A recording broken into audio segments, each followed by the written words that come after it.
Tonight on News 5 Live, a deadly weekend across the country.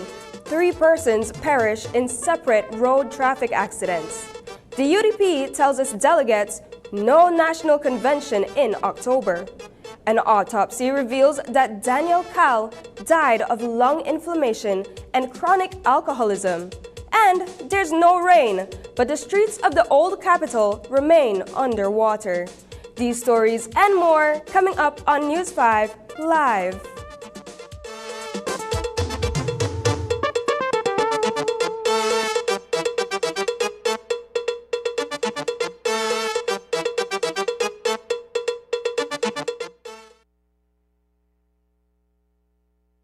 That time of year again. Time to celebrate being Belizean and do it in style. Enjoy incredible discounts on our wide selection of vibrant colors like 15% off Berger, Penta, and domestic decorative paints store-wide, 25% off Penta Decon Matte Emulsion, and 25% off select Penta Flat Emulsion, Weather Shield, and High Gloss paints. Plus, 25% off select Berger 303, 404, and Everglow paints. 30% off Valspar paints, 40% off all Dutch Boy paints, and up to 40% off discontinued and clearance colors. 20% off all Pisoforte tiles, all mirrors, and Eureka vats. Plus, major discounts on clearance items. So don't miss out on these amazing deals. Come in today or contact us online. Brothers Habet wishes all Belizeans home and abroad a happy and safe September celebrations.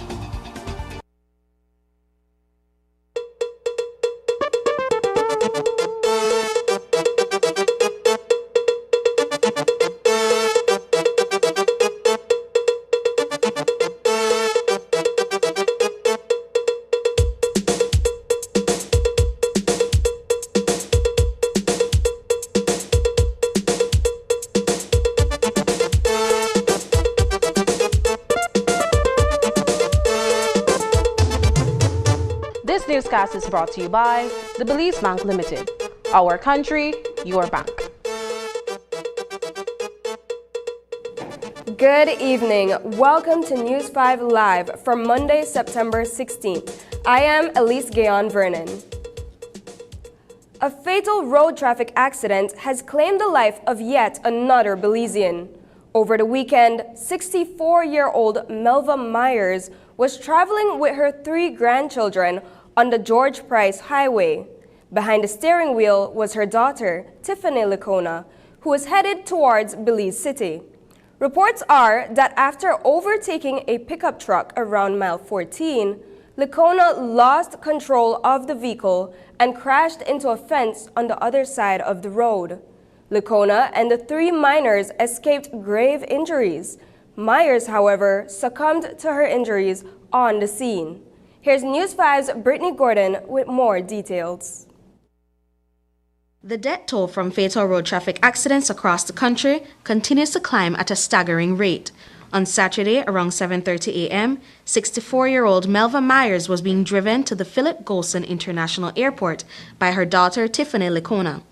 Along with them were Myers' grandchildren, ages 11, 9, and 5 years old, when Licona reported lost control of the vehicle around mile 14. From all indications, Myers, who wasn't wearing a seatbelt, was flung from the vehicle and suffered severe head and body injuries. She was scheduled to fly to the U.S. for an annual medical checkup. Selvin Myers tells us that he began to feel uneasy when his mother failed to answer his calls that morning. It all started when I was at work.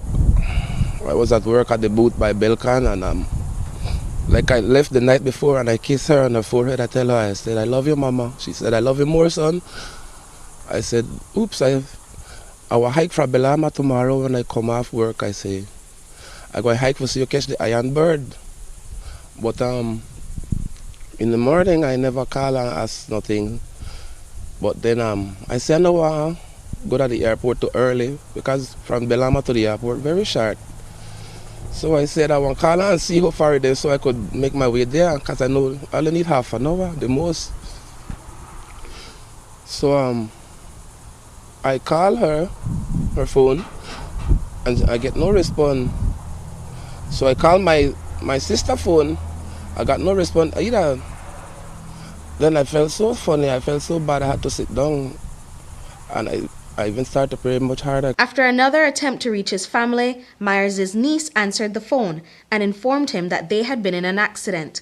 He rushed to the scene in a cab and was met with the grisly sight of his mother laying on the ground motionless. I tell the taxi man, just drive as fast as you could, or please just drive as fast as you could, because I know my minor son had to take a lick, because I don't know if it's how bad you get hurt.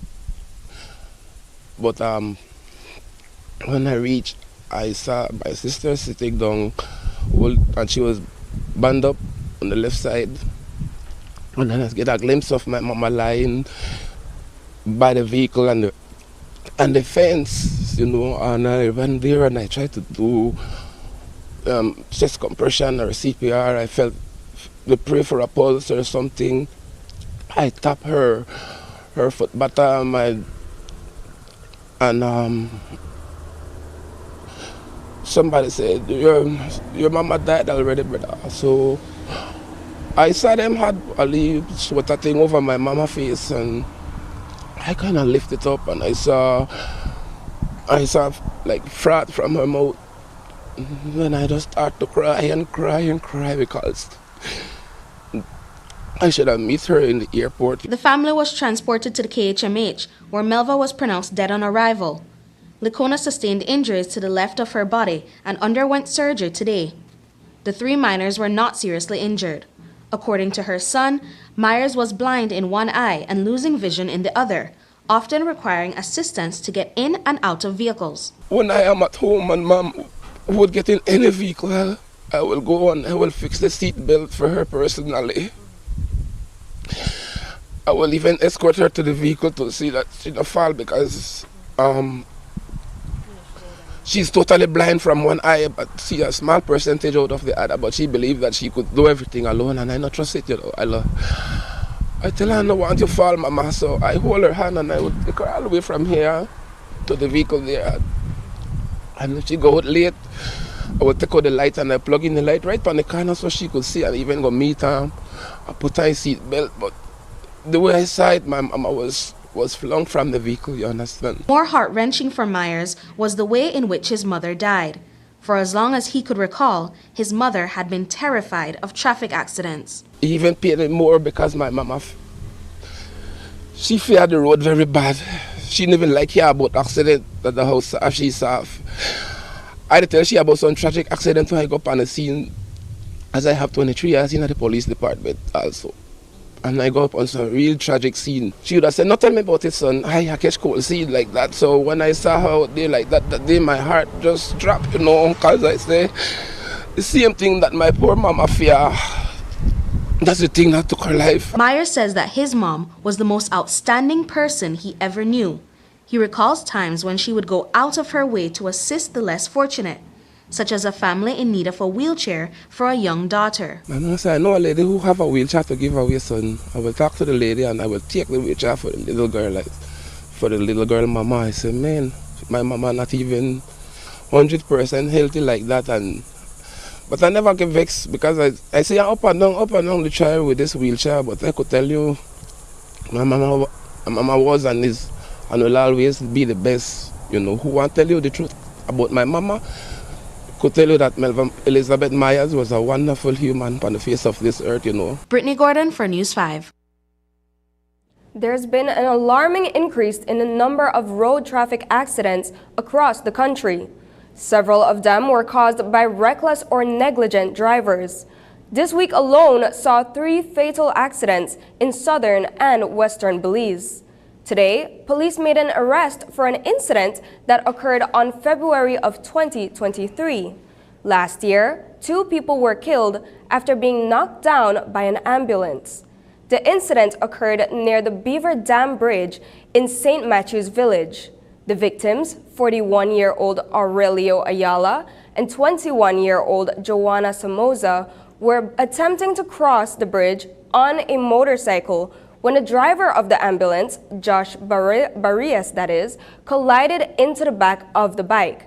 Barrias claims that he did not notice the motorcycle in front of him at the time of the incident. Today, police formally arrested and charged Barrios with 2 counts of manslaughter by negligence and 2 counts of causing death by careless conduct. A man lost his life in a fatal motorcycle accident in Hopkins Village on Saturday night. 19-year-old Ahmad Arania was almost at his destination at a night spot on the Hopkins Access Road when he was knocked down and killed. Sadly, one of Arania's brothers, who was at the nightclub, witnessed the incident and never knew that it was his brother until he ran out to render aid. Meanwhile, chairman of Hopkins, Macario Agustin, is calling for speed bumps to be placed along the stretch of the road. News 5's Marian Ali visited Hopkins Village and filed this report. This is where the motorcycle that 19-year-old Ahmad Arana was riding ended up after it was struck from behind by a vehicle. The driver of the mid-size SUV attempted to overtake him as he turned into this entrance to the Uno service station near Savannah View Restaurant. This is also where he was heading for a night of socializing. He told me he was coming to Savannah right here at the nightclub. That's the last text I get from him. Me and my other bedroom, we were sitting right there to the top. We saw everything. My bedroom told me, watch this, before it even happened. And by the time I sit down, all of here was a bang. Rahim Casimiro was already at the establishment and witnessed the accident from the deck where he was seated. He did not know that it was his brother who was knocked down. Reached down here, not knowing it was Ahmad, not knowing he was under the vehicle. So we roll back the vehicle, and when we roll back the vehicle and I look at him, when I look at him and I saw his face, and I picked him up and I went under the vehicle for him. And I picked him up, me and my other brethren, we picked him up and I told him to state me, but I knew he was already gone. Macario Agustin, chairman of Hopkins Village, told News 5 that Arana was a popular athlete in the community. We took a team to Belize, I think, a couple months ago. I mean, they were like, he was like always, he was always full of energy. He's always full of energy, and he's a respectable young man as well. He was always engaged in sports and always on the go when it comes to like competition or around. He always engaged in sports in the community. This is a nightclub and people left from here intoxicated and everything, so we need a speed bump right here. According to the chairman, the area where the accident happened is known for speeding. He hopes that authorities will place speed bumps there to avoid a repeat of this tragedy. We did request some bumps within the village, but we're still waiting, and I think, it's time for us to install those bumps in these areas. Particularly along here? Particularly in this area, which is in, we have businesses here, gas stations, so this is very needed of bumps in this area. Rahim Casimiro says that Ahmad was a passenger on the motorcycle. The driver that was driving the vehicle, he was trying to overtake. Same time, the guys was turning on the motorbike, on the cycle, they were turning in the nightclub. Same time, the other guy was trying to overtake, and that was when the impact happened. When we done put Ahmad in the vehicle and rush him to the hospital, that was when I walked back way, and then when I walked back way, I saw the other guy in the drain layout. Keegan Martinez, who drove the motorcycle, suffered non-life-threatening injuries and is expected to make a full recovery. Reporting for News 5, I'm Marian Ali. There was a second fatality further south, and the victim on Saturday morning was a woman from Santa Rosa Village who had just taken up residency when she found love in Mayamopan Village. In this incident, the victim was also a passenger. The vehicle overturned several times and she was flung to her death. News 5's Marian Ali reports.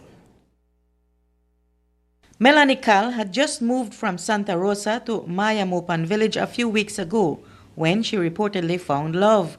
She was a passenger in a pickup truck with several others from Mayamopan village who were heading out of the community on Saturday morning.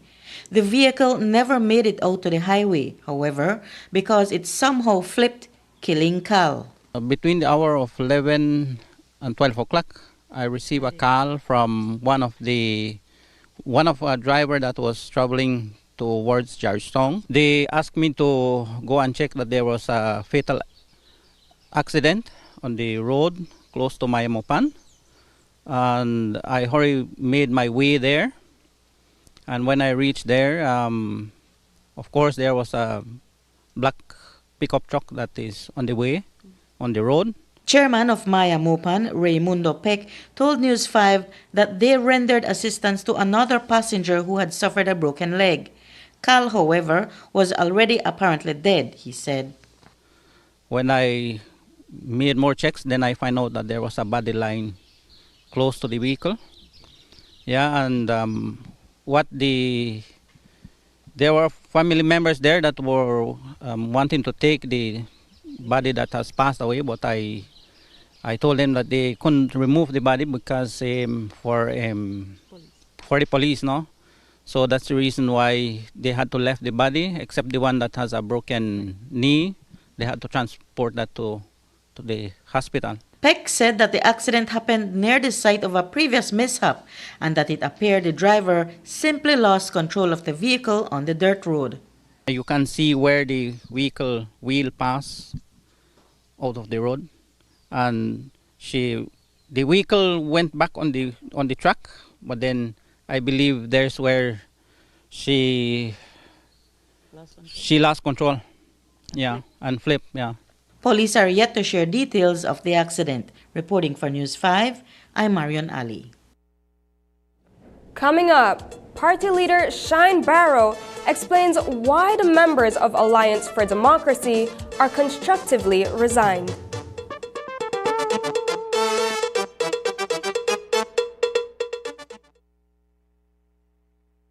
Friday, September 20th at the Belize Civic Center, the 10th annual Soca and Culture Fest, featuring the Byron Lee headliners, Jamaica's hottest dancehall artist Nige Boy and Mr. Vegas. Admission, general $50, VIP $135, platinum $200, and the Racino's Import Skydeck $300. Friday, September 20th at the Belize Civic Center, the 10th annual Soca and Culture Fest, featuring the Byron Lee headliners, Jamaica's hottest dancehall artist Nige Boy and Mr. Vegas. Be there.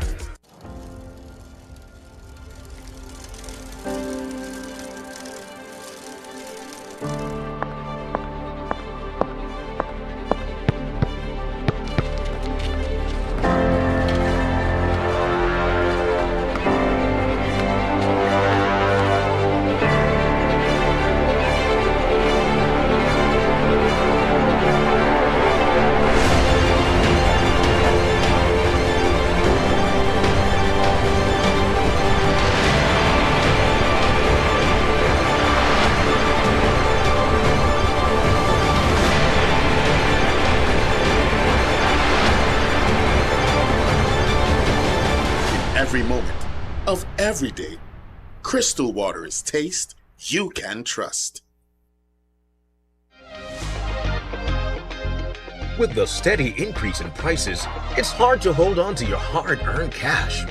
Well, here at Benny's, prices are steadily falling, making it easier to stretch your dollars. Prices are slashed on roofing, plywood, nails, rebar, paints, lumber, and other products for your construction needs. And with fantastic discounts going on right now, get store-wide deals on select products from now through September 30th. Visit a Benny's store near you today, where the prices just keep on falling. Benny's, quality and savings.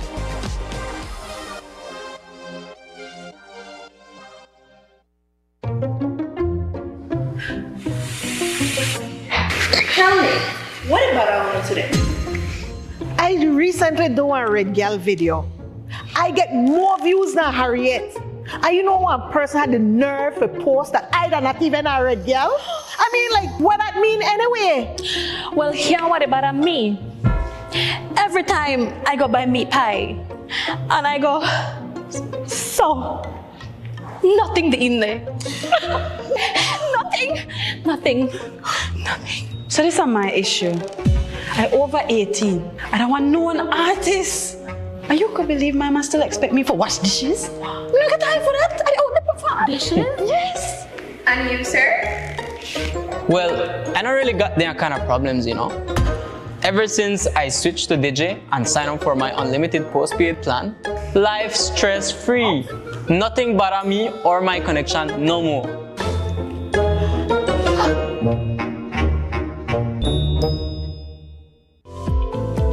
Unwrap the joy of crystal clear picture and sound from Iowa, the brand that offers you affordability and exceptional quality.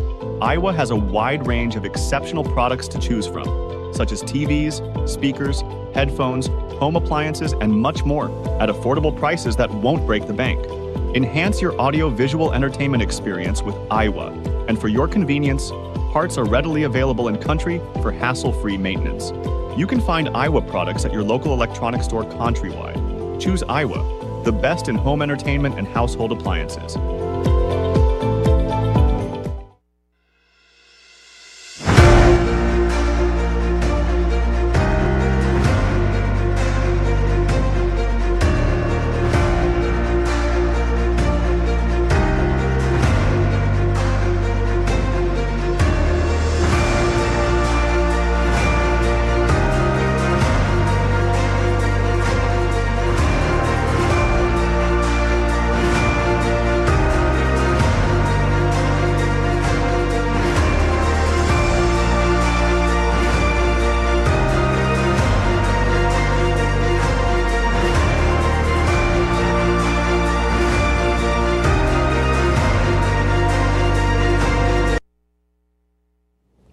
A national convention has been called for October 20th, and according to Shine Barrow, the gathering of the UDP delegates from across the country isn't sanctioned by the United Democratic Party.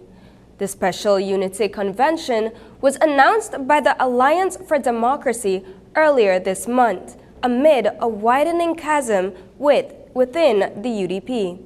Since then, Albert Area Representative Tracy Panton has been touting the upcoming event as an opportunity for the voices of avid supporters to be heard.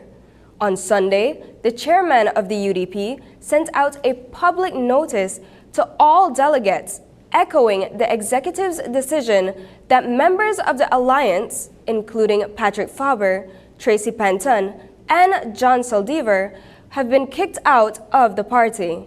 Chairman Michael Perifit also reminded that, quote, any decisions derived from this event are without substance and with no legal bearing on the UDP, and will therefore not be recognized by the UDP, end quote.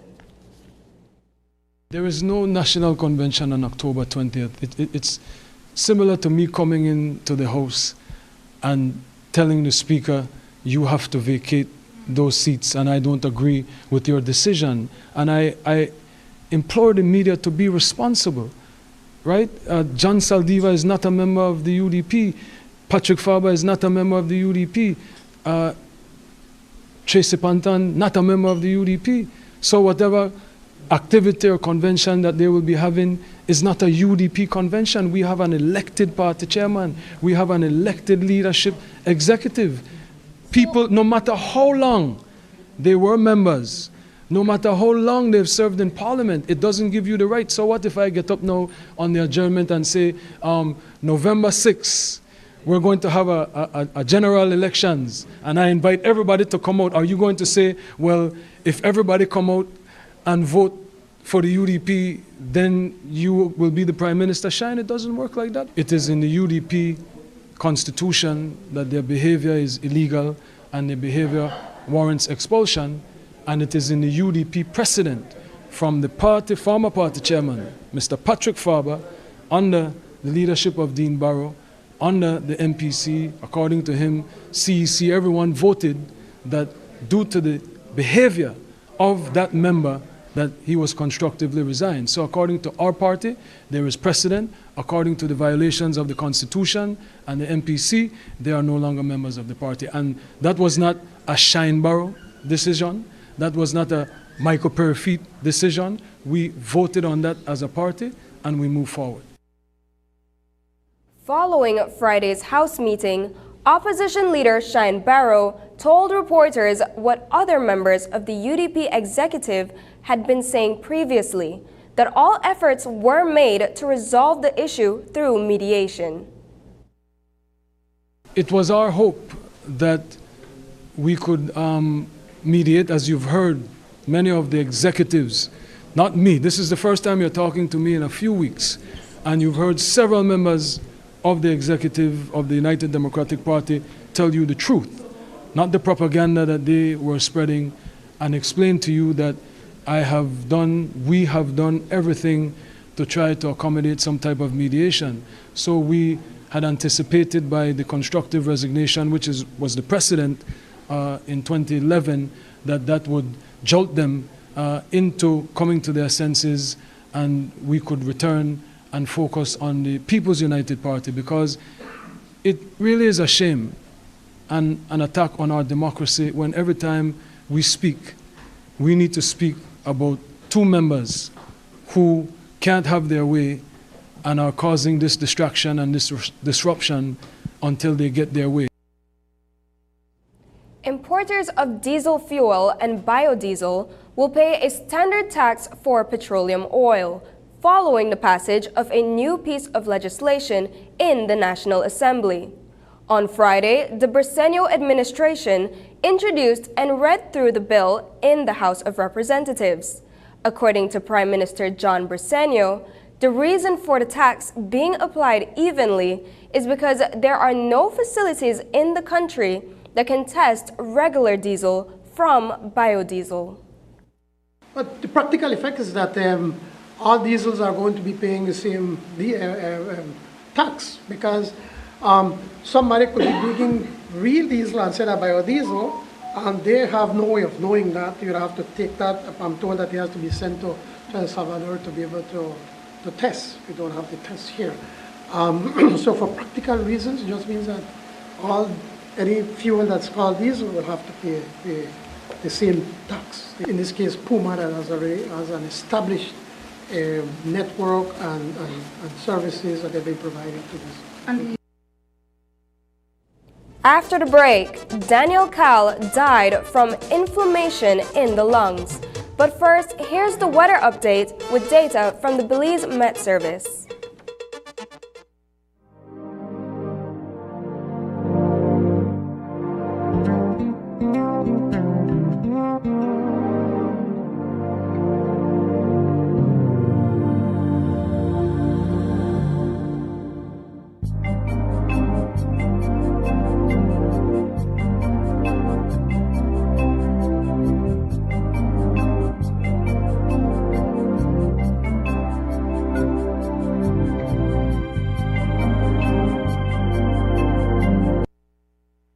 Have you designed a project that protects and preserves our vital mangroves? Now's your chance to be recognized as a mangrove conservation champion. Join the Mangrove Friendly Development Challenge, a national competition celebrating innovative designs that enhance and preserve mangroves on private property. Developers, landowners, and other interested groups are welcome to register before October 15th, 2024. For more information, visit mangrovefriendlychallenge.org. My name is Leomar Langsert and I'm a teacher and I bank with Belize Bank Independence Branch.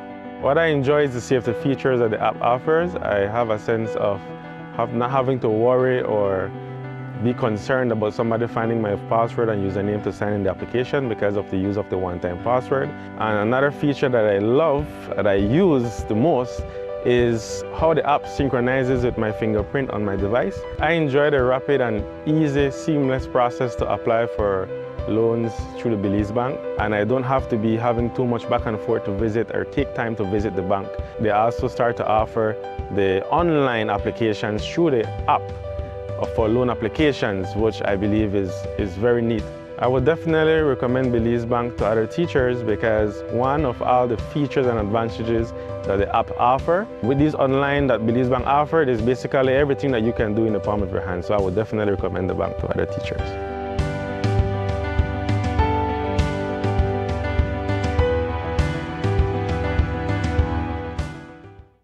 Belize, where natural beauty meets luxury, a land of rich culture, stunning landscapes, and a people proud of their heritage. There's so much to be proud of as we commemorate 43 years of independence.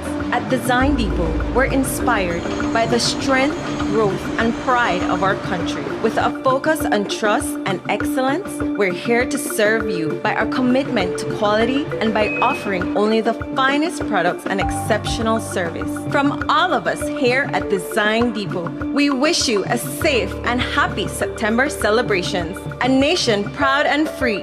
Belize at 43. Design Depot, all in one place.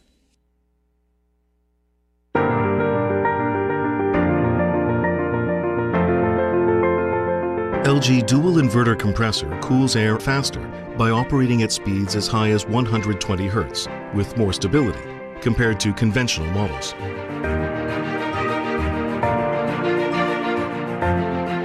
It also saves up to 70% more energy by operating at speeds as low as 10 Hz with more stability.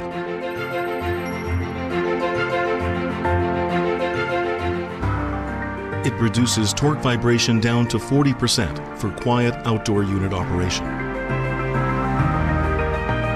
Stable operation with low vibrations also results in increased durability.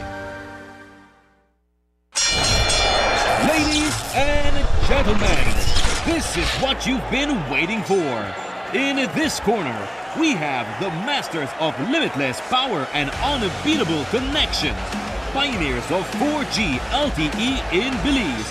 It's the undefeated champion, Smart. And in the other corner, struggling to keep up, it's the other guy. Fight!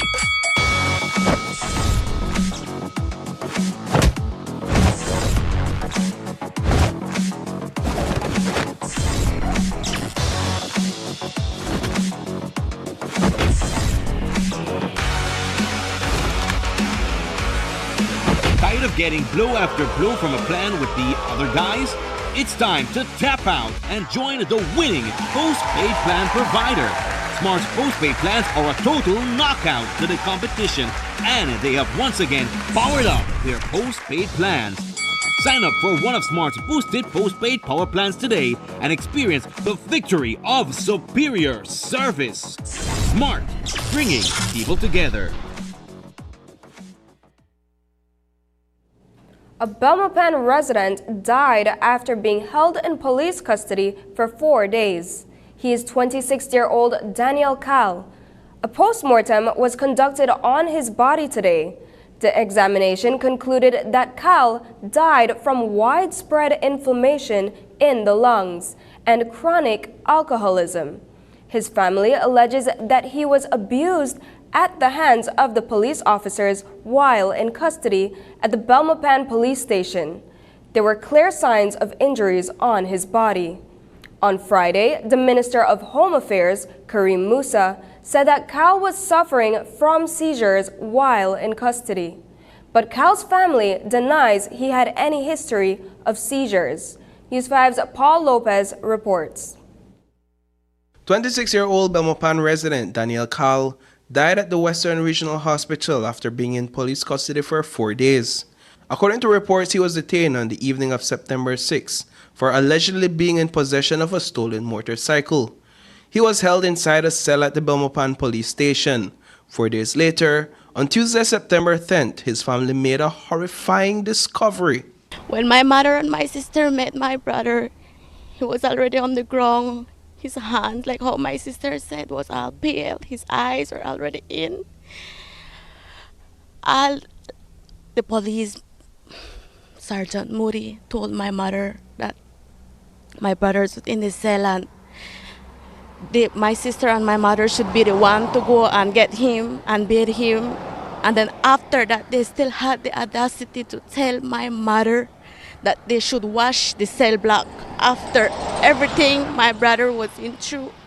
None of the police officer wanted to go help them. So everything when my brother, how they pick up him, my mother and my sister was the one who bathed him.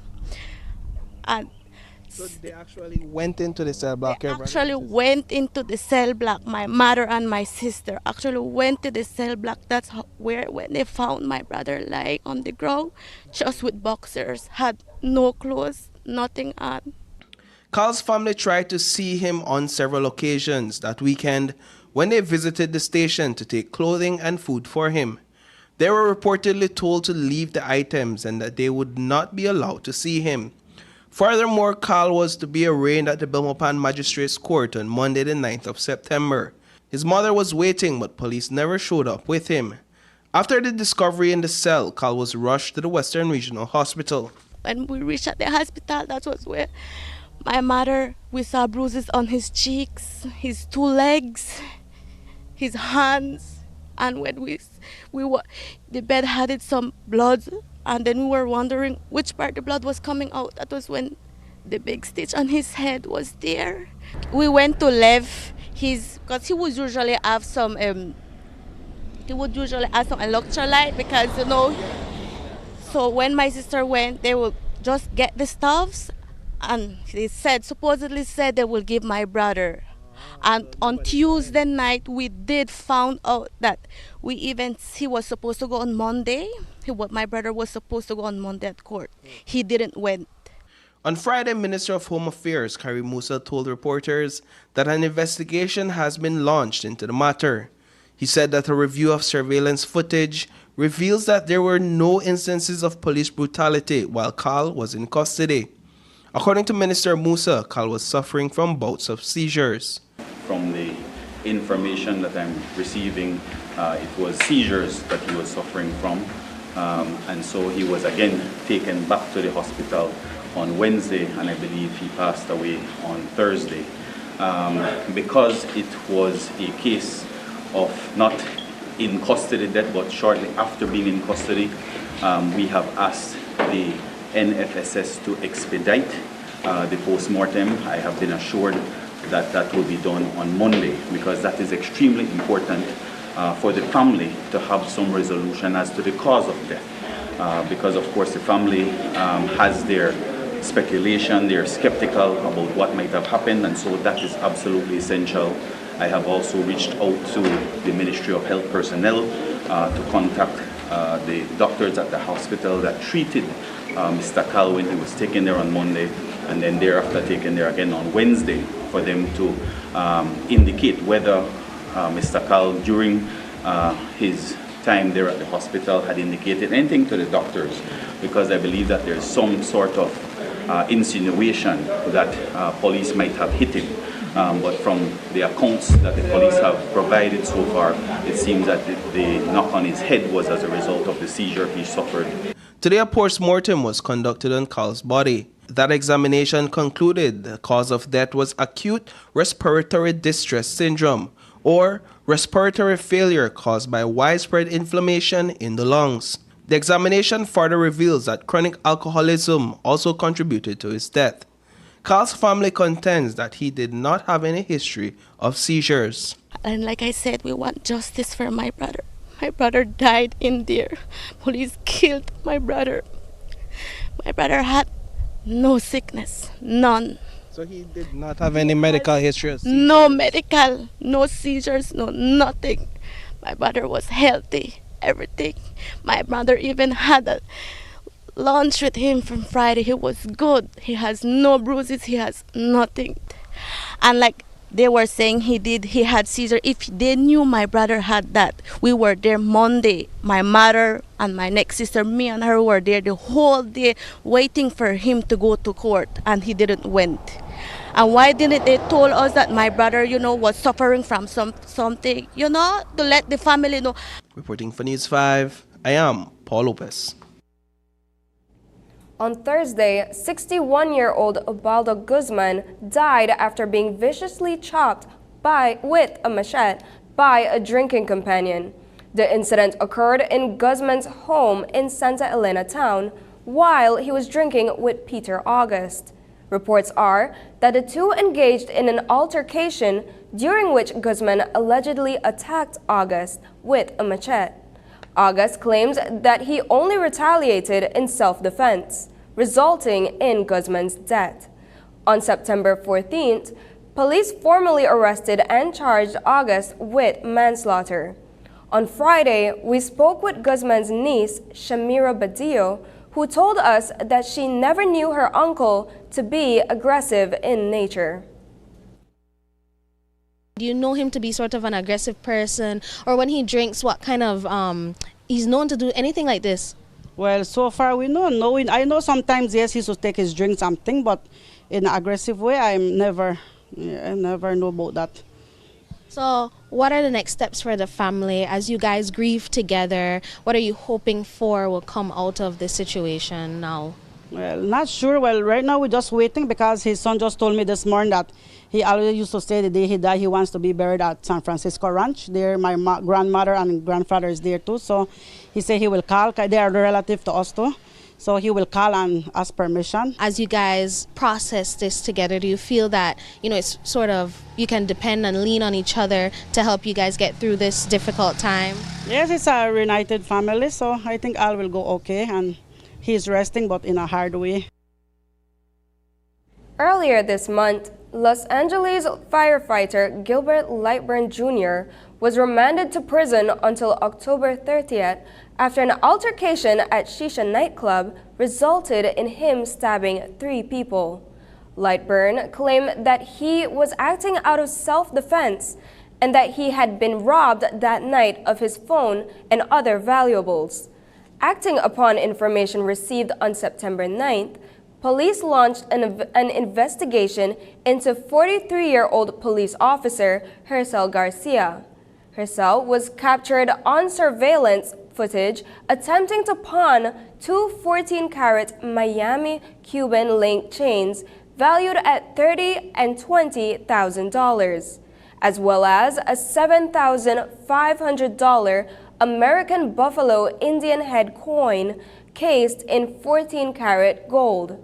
Garcia was formally charged on September 14th with handling stolen goods.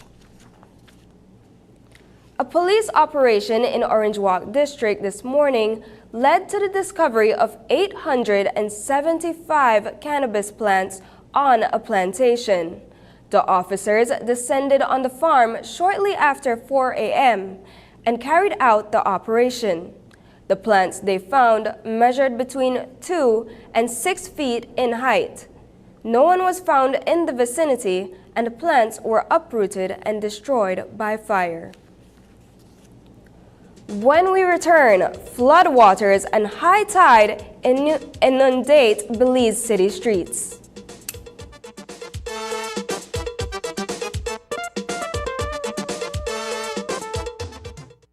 UNICEF is the Belize government and other stakeholders in promoting healthy eating in schools by enforcing government policy on banning the sale of sugary beverages. This initiative addresses the high prevalence of overweight children, which stands at 36%, and obesity at 12.5%. Non-communicable diseases have been the top cause of death and disability in our country. And as a ministry, we looked at trying to target children and adolescents in our schools. The schools provide a very good opportunity for us to reach our target group.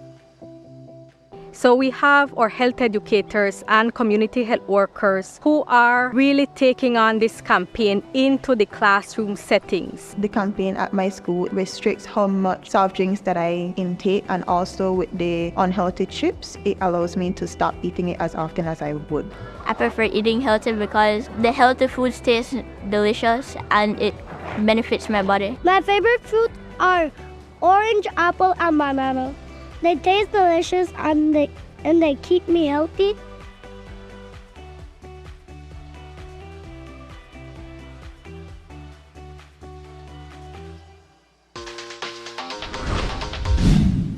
I'm connected.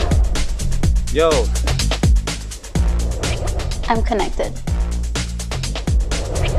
We're connected. Create the perfect broadband bundle that fits your style with Smart Connect. With the Junior Bundle, get 50% off your national calls and up to 6 gigabytes of data at no extra cost. Get postpaid added on for an additional cost of only $25 with the Prime Bundle. stay connected with unlimited smart-to-smart calls plus 6,300 megabytes of data and free international minutes. For the family, get the Binge Watchers bundle with Netflix add-on for only $28.13 more. This bundle gives you 4 profiles with unlimited streaming on multiple devices. Visit a showroom near you to sign up and personalize your own bundle combination with Smart Connect. Smart, bringing people together.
I say to you that there is a dire global health challenge at our gates in the global south.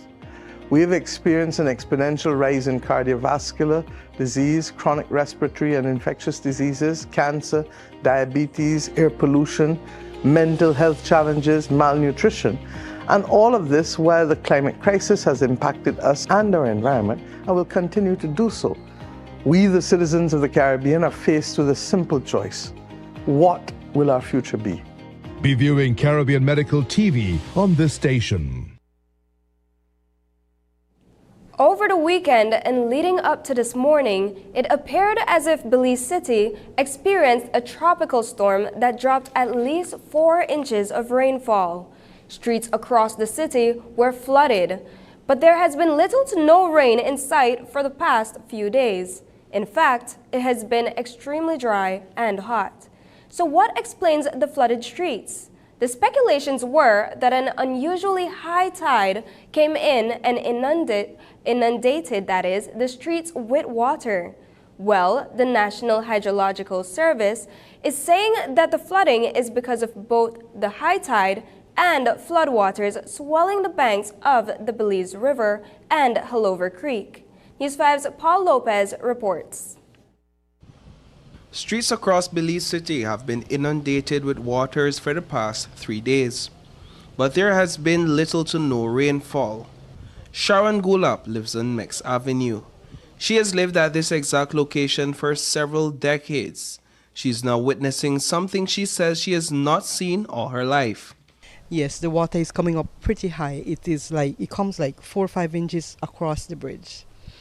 My neighbor over there, it is like about to go in her house. I think over there it's totally in the downstairs. The alley here, it gets totally filled. They can't even walk inside. These are all new happenings for us, not with just high tide. When Belize have floods or hurricanes, then yes, we know that's going to happen. But I've been here many years, over 60 years, and this is new happenings. When we arrived at Gulap's home this morning, the water had receded partially. She placed a wooden pallet to access her property. She also had to clog some pipes to prevent flooding on the first floor. King Street, Dean Street, areas of Port Loyola and Belama also have flooded streets and yards. Residents initially suspected that this was being caused by an abnormal high tide over the past 3 days. But the National Hydrological Service says otherwise. The flooding that is currently being experienced in Belize City is as a result of the riverine flooding. Since the Belize River, it's making its way naturally down the system and emptying out into the Halover Creek. So all the areas that are along the Halover Creek are the areas that are currently currently experiencing the flood. There were some suggestions that it could have been as a result of high tides. I don't know if you're hearing that. Yes, that is in terms of the areas found more in the marine parade area. That is where the interaction with the high tides comes into play. According to Blanco, excess rainfalls experienced last week led to the Belize River reaching flood stage. She advises residents to continuously monitor the situation as they are unable to provide an exact time period for the river to return to its average height. So all this rain allowed the Mopan River, the Makal River to reach at a bank full stage. And as we know, the Makal and the Mopan River form the Belize River. So all this water needs more space, more room for it to flow. So since it has arrived at its maximum capacity, that is where the overflow takes place. But for Sharon Gulap and her neighbors, this explanation may provide little to no sense of comfort. Her home is situated near the Belize City pumping station. Only last week, the street that runs parallel to hers, Maivet Street, was completely underwater. But since they did the streets, everything started acting different. And since that thing is put there at Yabra, well, it's a whole different thing, because this, I would want to blame it on that, because we've never seen it before. Give it 2 hours, it would rise and be there, hang out there, and then it goes down, and then it comes right back up. But we were not having any rain. Now we're going to have some rain, so I don't know what's going to happen. I'm sure the climate change has a lot to do with a lot of things that is happening. But this drainage, I think we need drainage. I think Belize needs drainage. We don't have drainage. Reporting for News 5, I am Paul Lopez. Up next, Golden Jubilee honors for Belize's Golden Girls.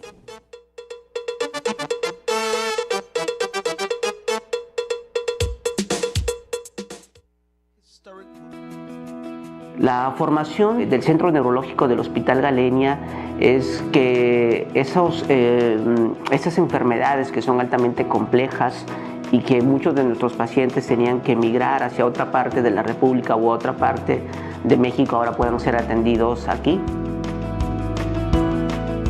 La atención quirúrgica en el centro neurológico se forma dentro de un grupo multidisciplinario que incluye tanto neurólogos, médicos internistas, ortopedistas, neurocirujanos, pediatras.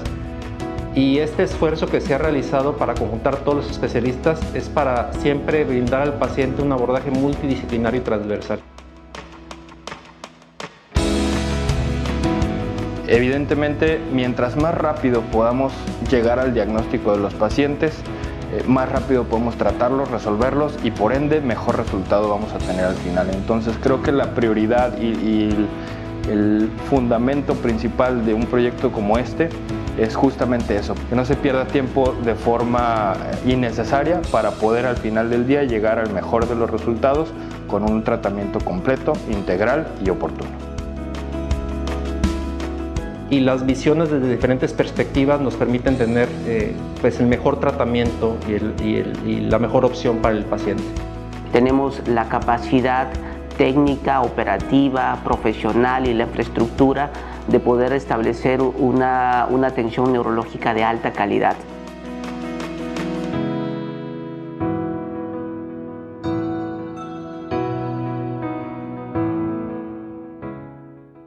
At At the Life Company, we understand that life can be demanding and fast-paced, so we've made it easier for you to contact us.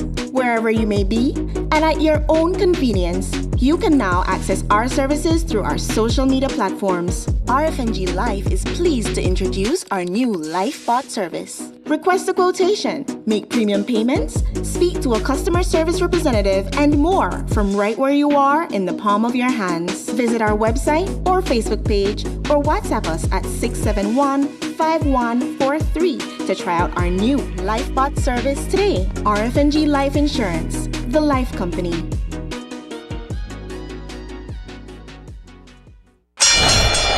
Ladies and gentlemen, this is what you've been waiting for. In this corner, we have the masters of limitless power and unbeatable connection. Pioneers of 4G LTE in Belize. It's the undefeated champion, Smart. And in the other corner, struggling to keep up, it's the other guy. Fight!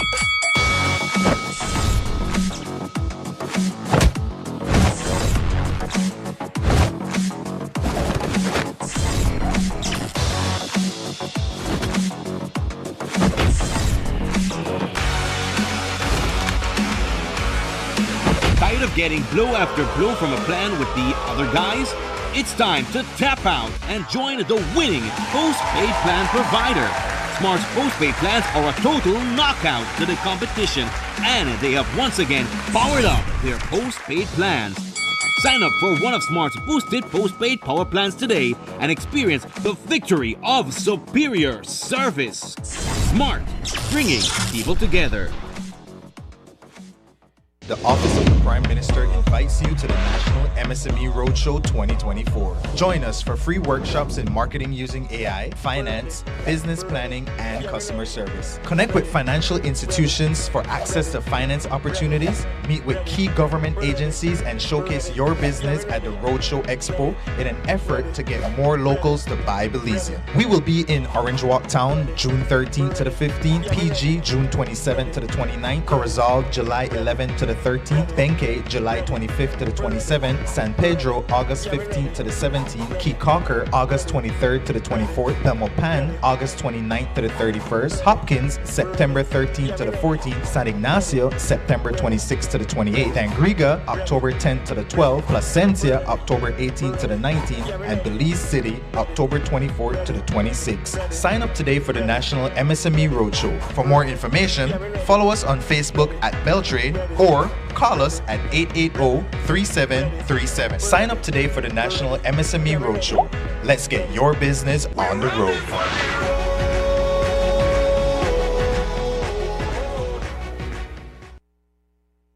50 years ago, British Honduras, now Belize, celebrated the country's first ever gold medal on an international stage. The national women's softball team, now dubbed the Golden Girls, were the ones to secure that medal at the 12th Central American and Caribbean Games. The Golden Girls lost only one match in those games to Puerto Rico. Ironically, they faced off against Puerto Rico in the gold medal match and dominated. The Golden Girls returned home to a hero's welcome at the international airport. A motorcade through the streets, and sports enthusiasts filling local stadiums to watch the Golden Girls in action. Half of a century later, they were honored as Belizean patriots. But how much does the nation know about and remember the Golden Girls? News 5's Paul Lopez reports. Half a century after the Golden Girls secured the country's first gold medal in any sport on an international stage, the members of that historic women's national softball team are being recognized as Belizean patriots. 50 years ago, they were teenagers with their entire lives ahead of them. 5 members of that team have since passed away. The surviving members have aged graciously. We sat down with International Hall of Fame softball pitcher Linda Lois Brown and her 1974 teammate Deborah Theo Sanchez. At that time when we went selected from from for that team, I was playing with Berger and she was playing with Guinness. Originally, both of us played for Guinness. We were junior players. We started when they had the Lynches and with Bud and all the high players that used to go to Jamaica and everywhere. So we aspired to be the same, and we used to practice on the other side of the field. Lois was 16 years old at the time. Theos was 19 years old. It was so competitive. So the players that were selected really, really worked hard. We went to practice at 4:30 in the morning. You said how we did. We were working or going to school, and then in the evening. And on the weekends, my dad, he made sure I was on the road, up the cemetery road. We were extremely fit at that time. And Jude Lizama, he's one of the previous presidents for the softball association. He reminded me yesterday when I saw him. He said, Linda, remember preparing for these games?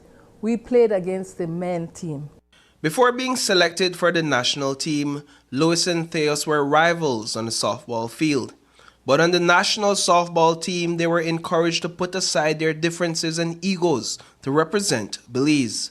By the time the national selection traveled to the 1974 games in the Dominican Republic, they already had a reputation as one of the dominant teams in the region. They would take us to the park like maybe 2-3 hours before the game, and those teams be out there throwing ball, batting, running, and we're not used to that. We used to, like you say, get up in the morning, practice, come back in the evening, practice, but we don't have those hours to dedicate to being out there warming up.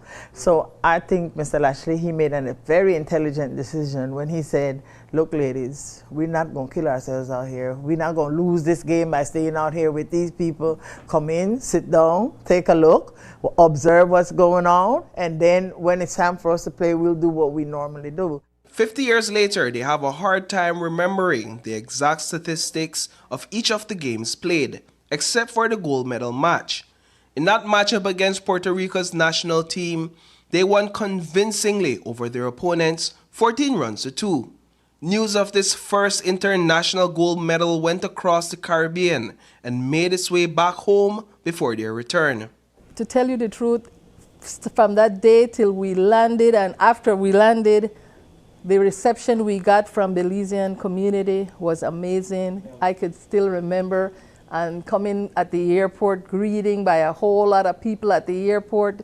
The next day we had a parade, the children were on the sidewalk. Oh my God, it was like unbelievable. The whole celebration thing was exciting. It was, you know, as a Belizean, it was the first time that you would see a mass of people coming out to see these people that won this gold. So it was very exciting to be on that truck. We were on a truck, right? Yeah, to be on that truck and everybody waving. It was like 10th of September, you know. Exactly, that was the atmosphere. And, yes, and so we were happy and excited about the parade itself. As Theos and Louis explained, the Golden Girls brought the nation together as they traveled across different softball stadiums to play friendly matches and put their talent on full display. Only a few years later, they both migrated to the USA, which was a common practice at the time for young Belizeans seeking out better opportunities. Today, Theos is enjoying her retirement back home. Lois frequently travels back to Belize. On this occasion, she returned home to be honored at the Tribute to Belizean Patriots Awards ceremony. I was honored and humbled to know that we were being honored in that way. But at the same time, like you say, maybe the team was forgotten, because as an Olympic person, I think that is etched in history in whatever country you go to. If you're an Olympian, it should be etched in the history of not only the softball, but the entire society of Belize. That means if you become a minister or something or whatever it is, you should have known about the Golden Girls, because we were the first. We put Belize on the map. And I think that we should have been recognized a little bit earlier than right now to do it, even though it's done and we appreciate it. But I would appreciate if if it could be something that don't wait until 100 years to come back and tell us thank you for what we did, you know. Yeah, I want to give credit to the Prime Minister. He did say, you know, that this team, he recognized this team as the very first gold medal team. I was very impressed by the way he presented us. And yes, and you know, because thinking of it, a lot of people has forgotten us, but he, in his speech, he recognized us and he remembers us. Reporting for News 5, I am Paul Lopez. We leave you tonight with the sights and sounds of this weekend's Panyard.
And that's the news. Tonight's broadcast is available at channel5belize.com on both our Facebook and YouTube.